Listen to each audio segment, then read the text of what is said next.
All right, these international lawyers and bankers helped broker $250 million to Adolf Hitler in Germany from Chase Manhattan, now Chase Manhattan Bank. This loan, a Rockefeller loan, would help depression-torn Germany rebuild its infrastructure and the Third Reich. This loan paved the way for a number of American corporations to heavily invest in Nazi Germany. And you can see who some of these people are. Or, of course, the Constitution recognizes them as people, but they're corporations. All right, and you can see Standard Oil. Then you got the Nazi Standard Oil, Chase Manhattan Bank, Westinghouse, J.P. Morgan, IT&T. Then you got DuPont, two of DuPont. You got Ford Motor Company and General Electric, Mobil. And the comment is, we're not making the world safe for democracy. We're making it safe for capitalism and those who own it, banks, corporate capitalism, and the power elite. Project Paperclip, America's secret deal with Nazi Germany, the Donovan and Dulles transaction. Okay, Rockefeller, number one, Rockefeller had insurance to get his $250 million returned. The best German scientists would come to the United States, 1,000 plus, in aerospace, chemical and biological, engineering such as sarin gas and its contaminants, engineering and design, the Saturn rockets, space shuttle design, physicists, jet propulsion, approximately 5,000 Abwehr agents, spies to the United States. All Nazi intelligence files and counterintelligence agents will come to the United States. Reinhard Gehlen will go to the Pentagon as a 3-star general, take away his Nazi SS uniform. They give him a three-star American Army uniform. At the end of World War II, Gehlen will return to Germany as head of German intelligence, BND, for the United States. The U.S. employs the Gehlen Organization, a black orchestra of spies, as a covert agency directly under NATO. No prosecution for any of these Nazis. Okay, where is Rockefeller's $250 million loan?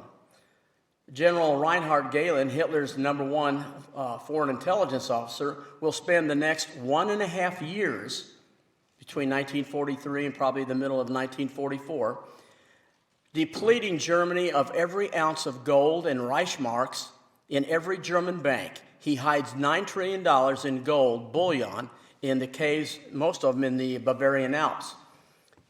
General Gehlen has access to all of the Nazi banks. He is Hitler's right-hand man in foreign intelligence. He is a 3-star general in the SS and can produce secret orders from Berlin to confiscate the gold. He has access to the timing and scheduling of American troop movements through Germany, presence from Allen Dulles. Now, you don't see or hear any of that, but that is the beginning of the Battle of the Bulge. And Patton comes in there and starts yelling. If you read anything about Patton, Patton's yelling and screaming. He goes, by God, he says, 2 to 3 days I will be in Berlin. And he's arguing with the Eisenhower. Well, Eisenhower's playing politics.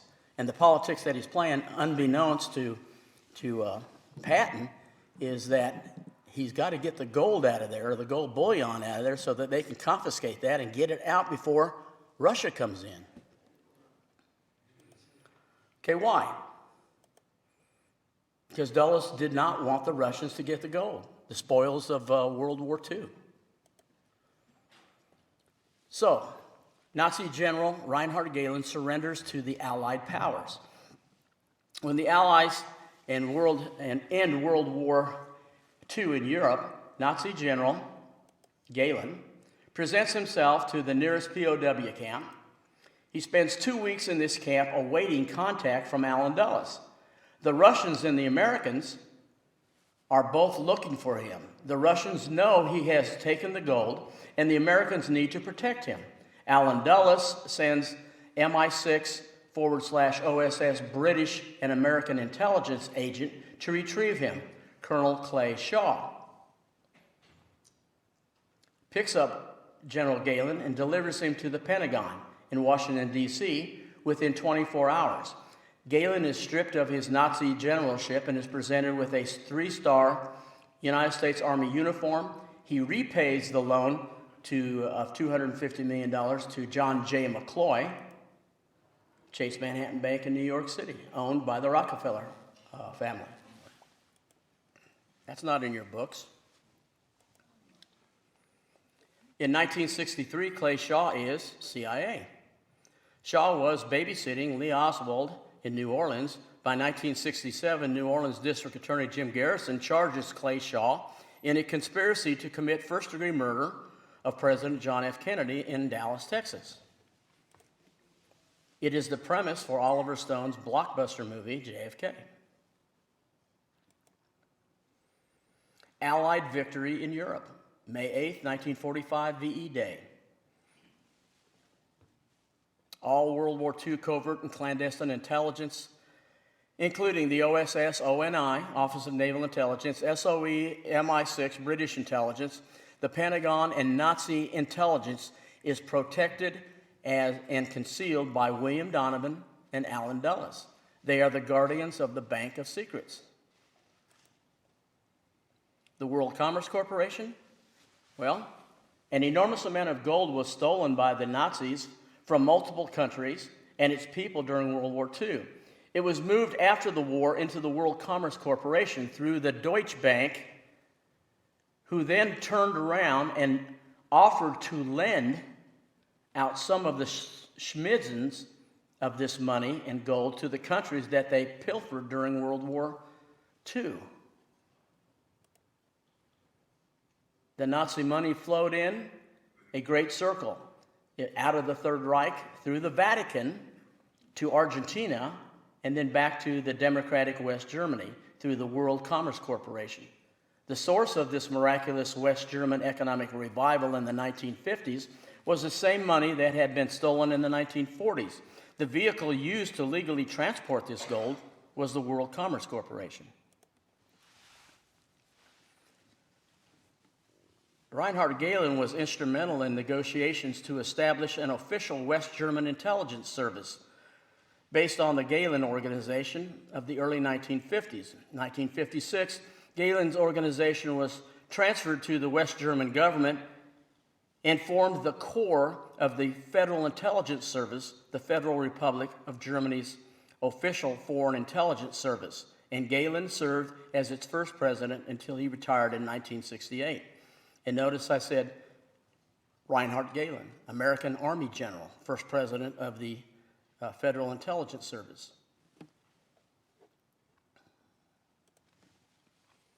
American renovated and Pentagon replaced. So, what happened in November of 1963? Well, Doug Horne basically believes this. According to Doug Horne, chief military analyst of the ARRB, a consensus decision was made by the hardliners in the national security establishment. They cast a veto on President Kennedy's life sometime late in 1962 or early 1963. The proximate cause was undoubtedly his resolution of the Cuban Missile Crisis by diplomacy rather than by war. This was patently unacceptable to the majority opinion among those elites within the U.S. government and military who churned out the sausage of foreign and military policy. And those of you who have read history and understand the term lunatic fringe, I think probably coined, and I can't say this for sure, but I think by the media, that the generals were on the edge of being lunatics. They wanted to drop atomic bombs on everybody.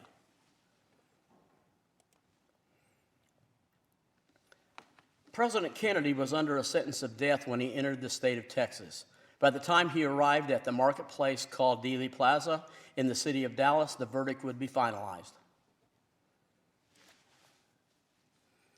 "They've shot his head off," Jackie Kennedy screamed, witnessed by Secret Service agent Clint Hill. And she's crawling out of the back of the car, and that's what he remembers her saying. "They have shot his head off." When the debate was raging in the media, Oliver Stone would always argue that the problem with the JFK murder is that no one wants to argue the evidence, which was true since very few journalists or historians had looked at it.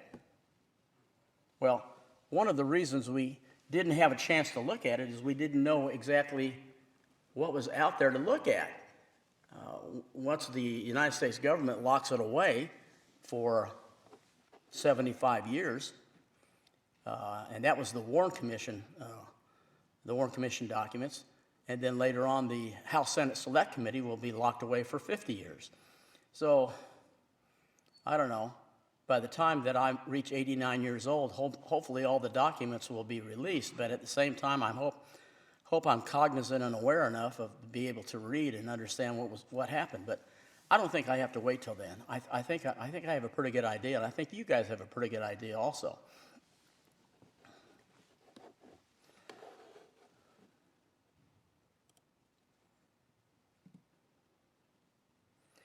Well, I'm going to skip this one because Garrison's arguing about the mafia, that the mafia couldn't have done this by themselves because they have to have,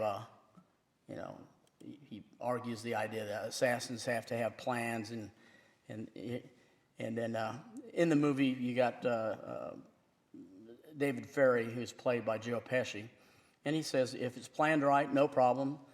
They get close to de Gaulle. Eisenhower rode in an open top. We need 3 mechanics in different locations, an office building, a high-powered rifle, triangulation fire. That's the key. That's the key, he says. A diversionary shot gets the Secret Service looking the other way. Boom, get the kill shot. Now, we've argued for at least close to 59 years now that, where did these shots come from? We know that the doctors basically said that shots came from the front, they came from the side, they came from behind. But then our government then puts it out in the Warren report that all shots were fired by Lee Harvey Oswald from behind. That's a complete lie. First of all, Oswald was never up there on the 6th floor, okay? And if he was anywhere, he might have been on the 6th floor and then on the 5th floor. If you read the documentation in the Warren reports and the Warren Commission documents, that's where he was. But at the same time, this is a foreshadowing of what may have taken place. And then he comes out in the movie, it says it's a mystery, wrapped in a riddle inside an enigma. He says, don't you get it? The shooters don't even know who killed Kennedy. So when you get to that particular point, especially as a researcher, you already know that people are shooting at him from different directions.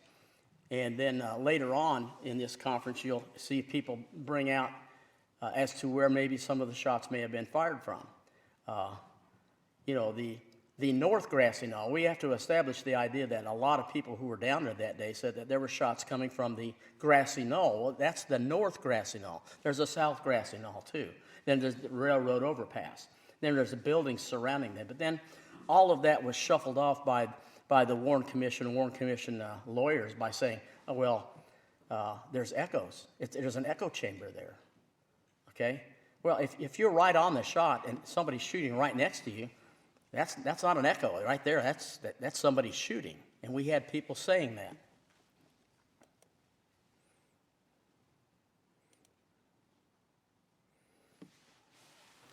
Monday, November 25th, 1963, Arlington National Cemetery, the funeral and burial of President Kennedy.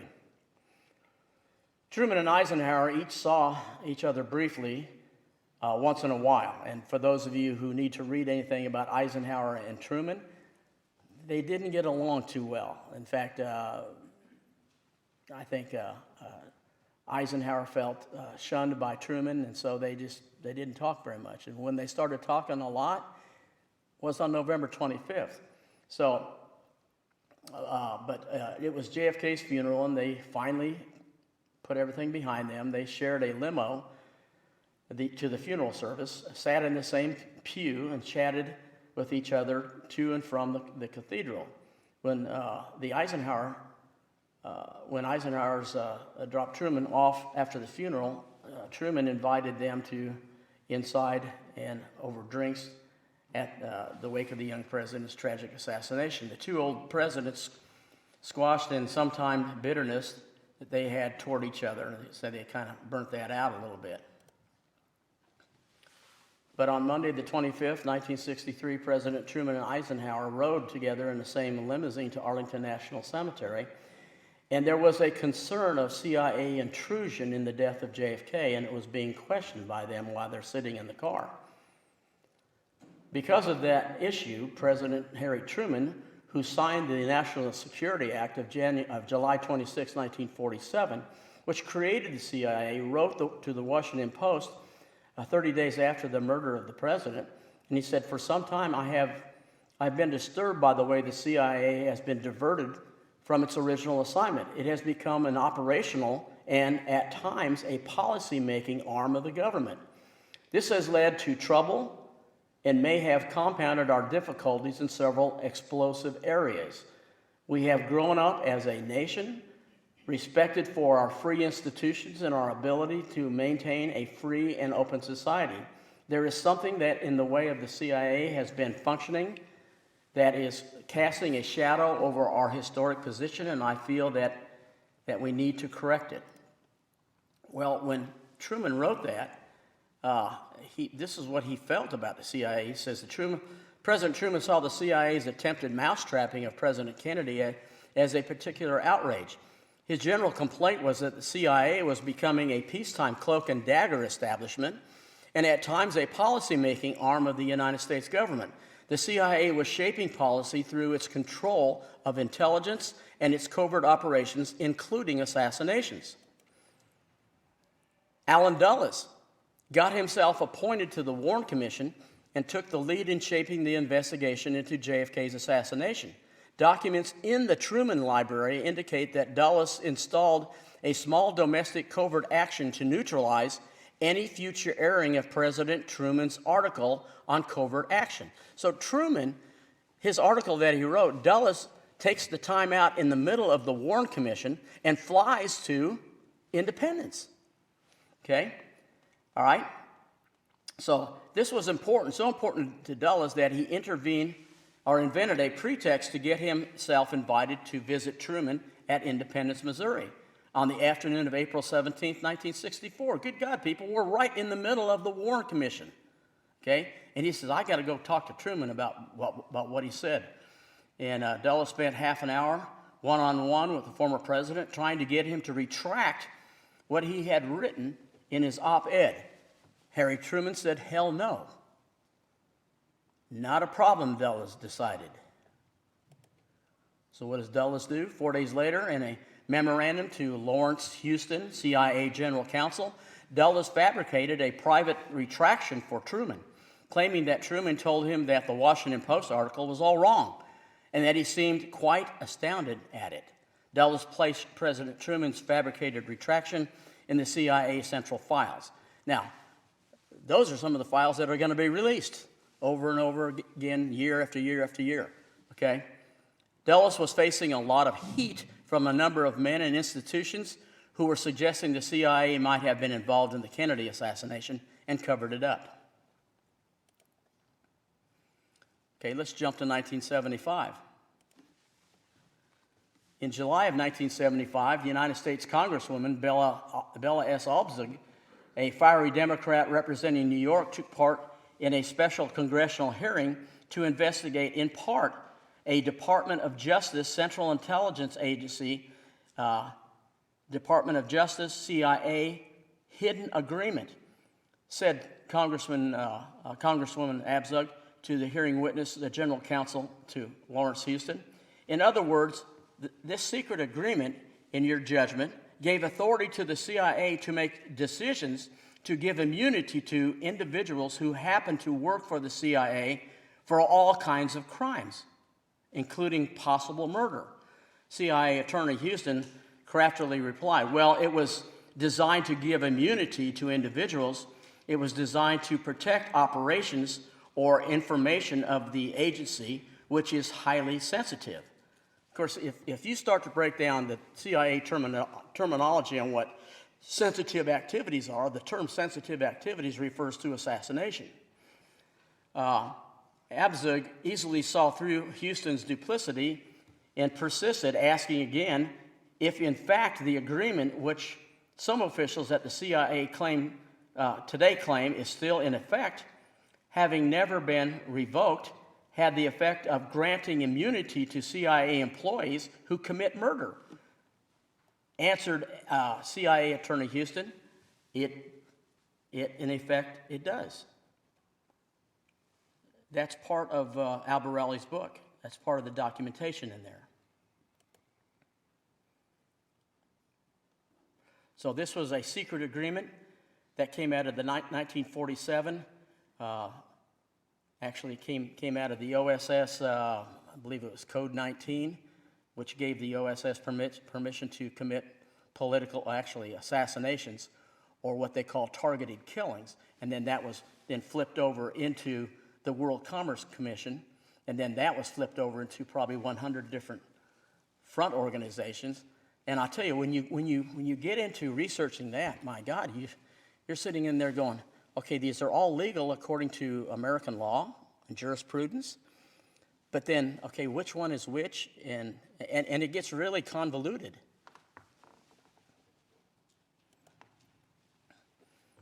Okay, David, hold on just a second. I'm going to see where I'm at here. Okay, I'm going to tell you a little bit who Otto Skorzeny is. You know basically that he is, well, let's just go into it. Otto Skorzeny is Hitler's #1 commando, Nazi Special Forces 1941 through 45, World War II. Okay? The World War II activities of former SS Otto Skorzeny was uncovered by Major Ralph Gaines from Skorzeny's personal files, personal papers, 2012. British and American Allied intelligence forces knew him as the most dangerous man in Hitler's commando forces. Skorzeny planned and led numerous daring missions for the Nazis during World War II. In 1943, Hitler himself decorated Skorzeny with the Knight's Cross of the Iron Cross in recognition of his leadership in Operation Ike, the rescue by German commandos of Italian fascist dictator Benito Mussolini, who had been imprisoned at the ski resort in the Apennine Mountains following a coup against his government. And if you read about it, everything was done with gliders. I mean, Hollywood made it into a fantastic story, but it was gliders.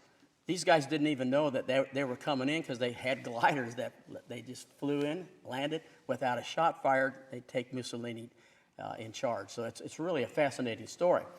The actual Skorzeny papers are personal correspondence and business records of Otto Skorzeny, the former head of Hitler's Special Forces. These papers were purchased 2012, and we put a disclaimer in there that says they were not obtained on eBay.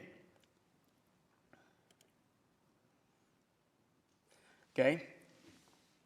When Skorzeny was captured or was brought into, he was a prisoner of war, POW, and sat on the docket at Nuremberg and Dachau and awaited trial for war crimes at the end of World War II. He was at Camp King. It's the site of the outskirts of the Oberrussel-Taunus in Germany after World War II. The United States Army used it as an interrogation center and intelligence post. Skorzeny was housed at Camp King at the end of World War II. Skorzeny was presented with false identification by the United States Army Information Control Division out of the Supreme Headquarters Allied Command Personnel, governed by General Donovan and Allen Dulles. So they knew who this guy was, and Eisenhower knew who he was. In fact, if you would sit down and talk to Eisenhower, Eisenhower would have told you that he considered Skorzeny one of his heroes. Well, he's talking about wartime tactics. And if you know anything about Eisenhower, Eisenhower was a tactician. And he liked what Skorzeny did, even though he was the enemy, and we have him captured. Skorzeny was given the name Rolf Steinhauer Hart, or Rolf Steinbauer. And Gary, you and I were talking about, so the name was Steinbauer, and that's the false identification given to him, and he was considered occupation. He was a journalist. Okay, why was he given this? Well, because the OSS, the United States Army Intelligence, were going to use him to see if he could fit the bill as a spy, now being used by the OSS. And they're going to use him to see, what connections he has and can he get in and do certain things. The elite OSS military officers, General William Donovan, Commander Allen Dulles, Commander Frank Lindsay, vetted Otto Skorzeny.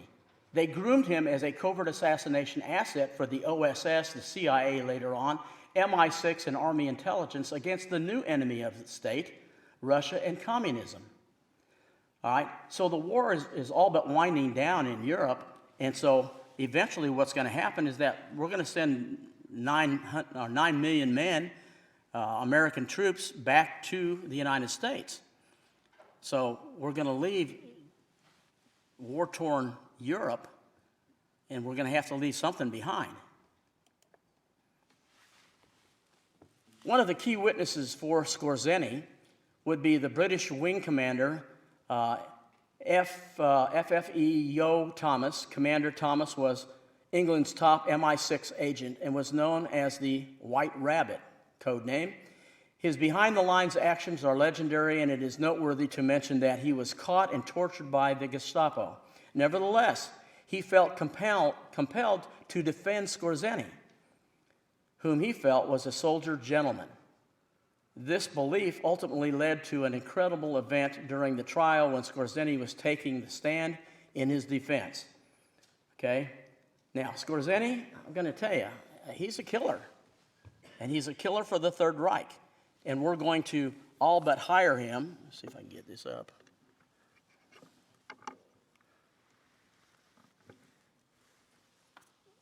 We're going to hire him as a covert assassination specialist. Well, why not? That's what he did during the war. But unbeknownst to everybody in America, we didn't do this stuff. Okay, this is the scene, the last day of Skorzeny, and here's what happens. He says, the scene is best described by author Joshua M. Green. Okay, Green, who recounted the event in an article entitled Gentlemen at War. Green relates Skorzeny approached the docket, and what happened next took his breath away. There in the witness chair sat Yo Thomas and a dozen other American and British officers. As Skorzeny approached the chair, they rose. These American officers rose from their seats, stood at attention, and saluted him in unison. Certainly these Allied officers felt that Skorzeny was most worthy of this appointment. Well, Skorzeny is their bitter enemy, and yet we're going to turn the tables on him, and now he's going to work for us. But we're not going to let anybody know what he's actually going to do.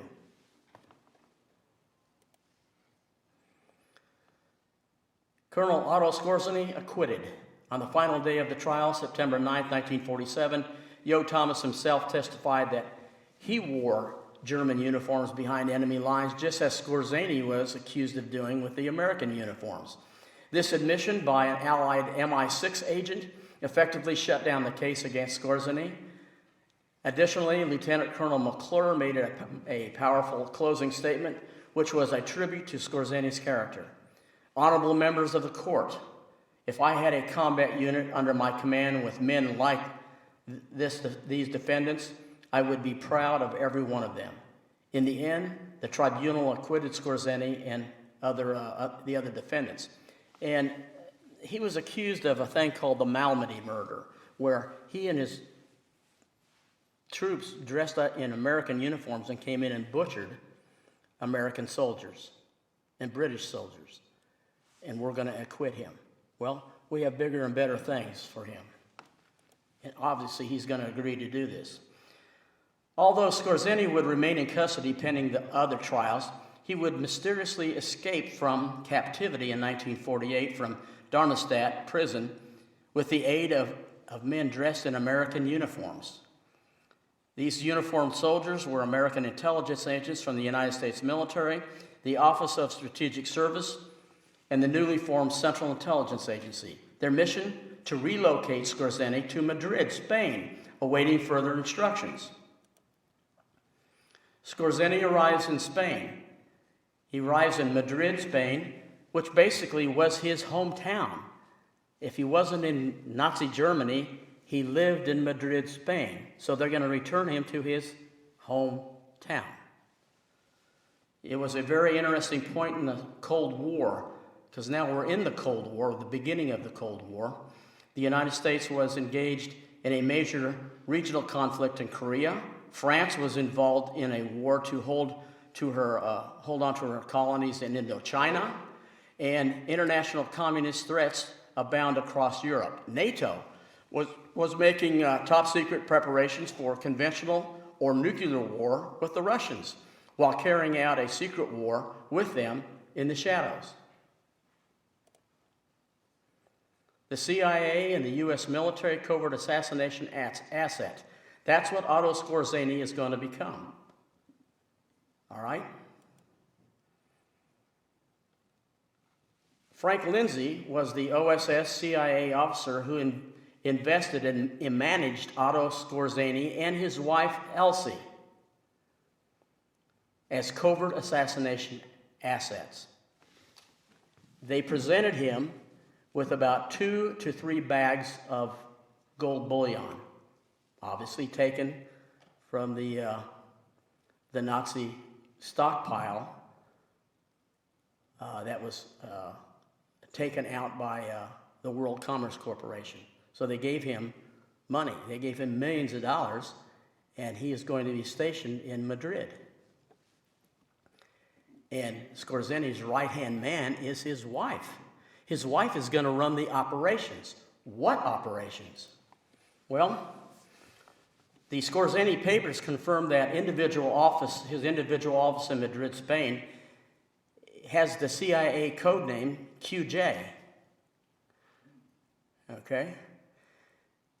QJ was the cover for Scorzeni's private intelligence network, which was supplying information and clandestine operational support, including assassination operations, to the Central Intelligence Agency and to the U.S. military. The legitimate businesses that Scorzeni operated permitted him to act with complete separation from the United States government. These businesses were essentially a cutout. His business papers exposed the clandestine network and is key to open the door for the CIA's Executive Action Program and the identity of QJ/Win. And once you get into that area, people, I know Gary Shaw and Robert Groden and everybody else has been trying to figure out who QJ Win is. And I believe QJ Win is 2 things. QJ Win is probably an operative that could be used in an assassination attempt or do an assassination. And it also is a program that could use assets that would be used by Scorzeni, and Scorzeni could use any one of his legal businesses that was created.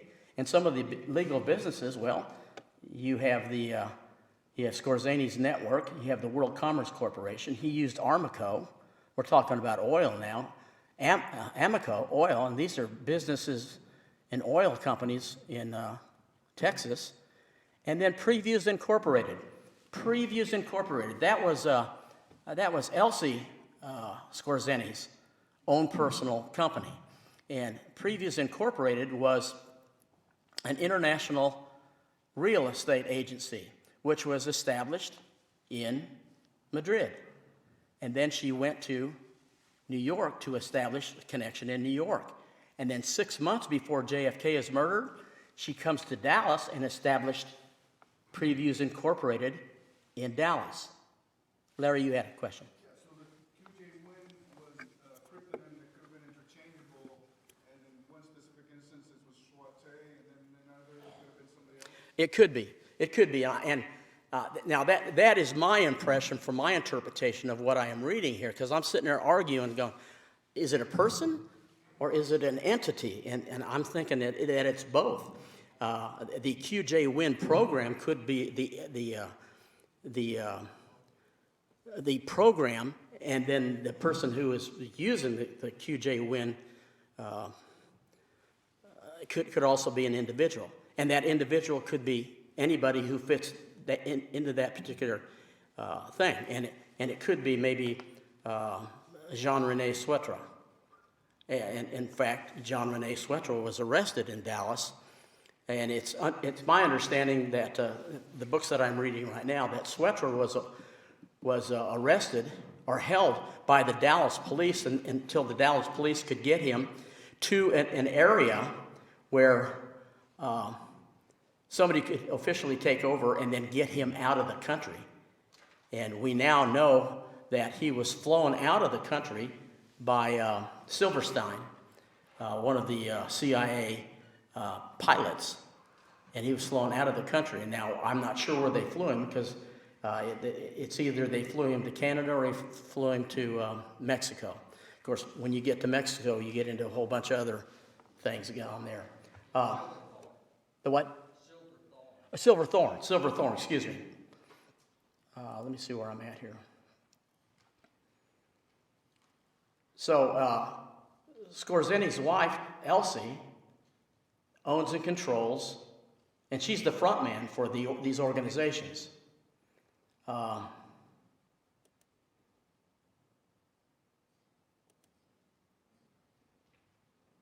Okay, we're looking at worldwide black operations.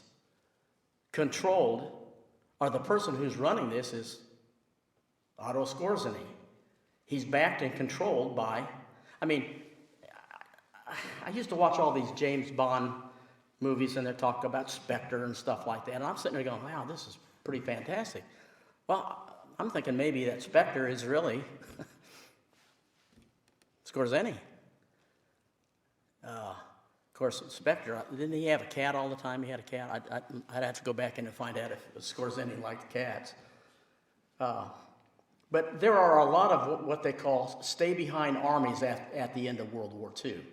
Your stay-behind armies are little cliques of men and women who fought against and for both entities. They fought against the Nazis, and they also fought for them. God, when you get into those, you're trying to figure out, okay, what are you going to do? You're going to leave these people behind and assign them with caches of arms, money, to do what? That would be the first line of defense to prevent the Soviets from coming into Europe. Okay, but let's go back to Elsie. Let's see if I have this on here to bring her out.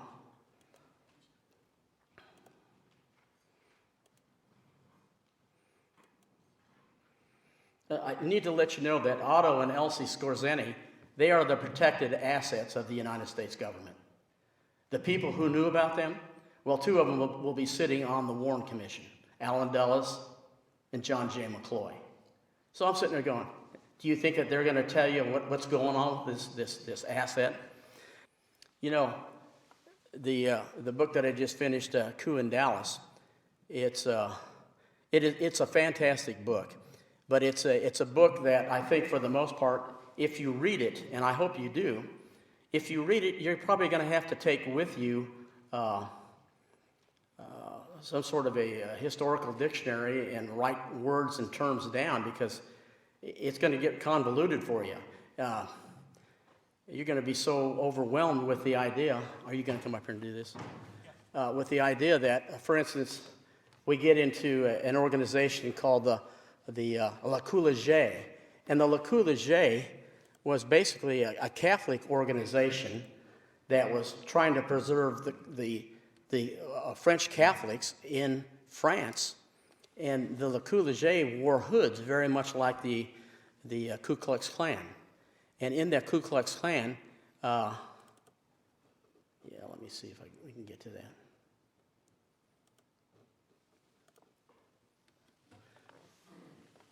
Let me go just a couple more minutes, Dave. We'll see what we got. So when you get into those organizations that were stay-behind armies that were under the tutelage of NATO, okay? The basic organization under NATO that actually funneled in assassins to countries was the MAG program.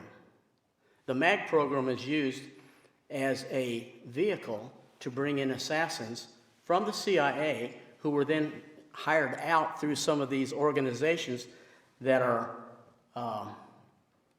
those organizations that were the stay-behind armies in World War II. And when you get into that, boy, you get into so many different organizations, you're going to be lost. But I guarantee you, if you can get through that book and get through those organizations, you'll understand that, my God, this is spread out all over the world. It's just not the United States.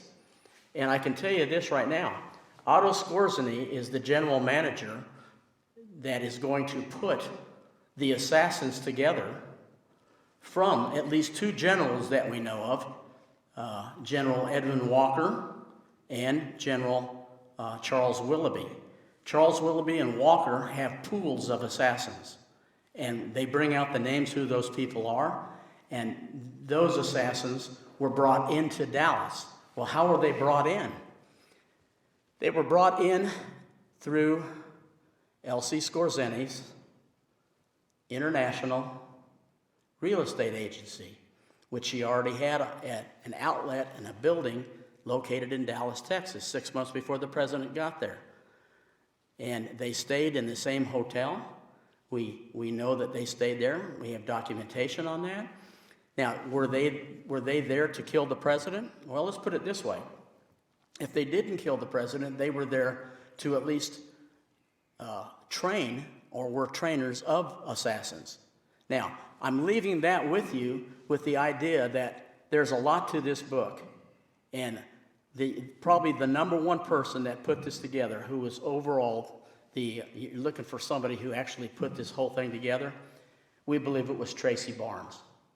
And Tracy Barnes was next in line being groomed to be the head of the CIA. And he hated JFK immensely for what took place at the Bay of Pigs. And when you get into there and find out what actually happened at the Bay of Pigs, it's all a lie. It's pure unadulterated hate. And our own people hated him so much that they would turn on him to do something like this. Now, Barnes is my number one suspect for being the overall person who put this entire program together. And if I'm proven wrong, fine, I'm proven wrong. But basically, that's what comes out of the book. So go read the book. And like I said, you're going to take some notes on there. You'll get convoluted in it. Thank you, guys. Appreciate it.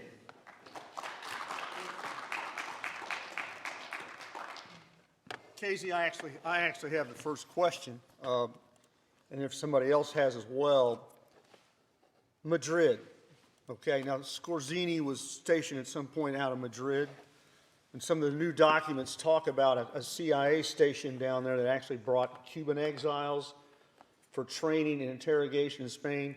Harvey was in Madrid. I believe he was at some. Have you seen across any connections between that link of the CIA station in Madrid and some of the things that went on with the network? Yeah. Yes, there are tremendous connections there. Skorzeny was the number one trainer for assassins in Europe, but at the same time, he trained a lot of our people that were brought over to him. The anti-Castro Cubans, or anybody in the CIA who would be in black operations, or what we call wet works, were trained through Skorzeny's assassin schools for assassination. So a lot of those people that we've mentioned before were trained through Skorzeny's network. Okay. Any other questions, folks? From Casey? Anything? Off Zoom, Dave?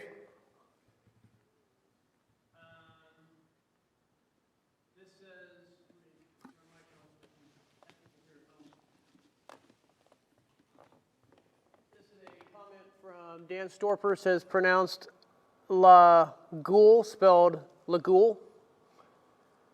So it's not Le Goulager? No, it's Lagoule? up here. It says pronounced La hyphen Gagool, Cagool. I appreciate that, because my next step was to go to a Spanish teacher, or a French teacher. Well, hey, let's give Casey a big round of applause, folks. Appreciate it, man.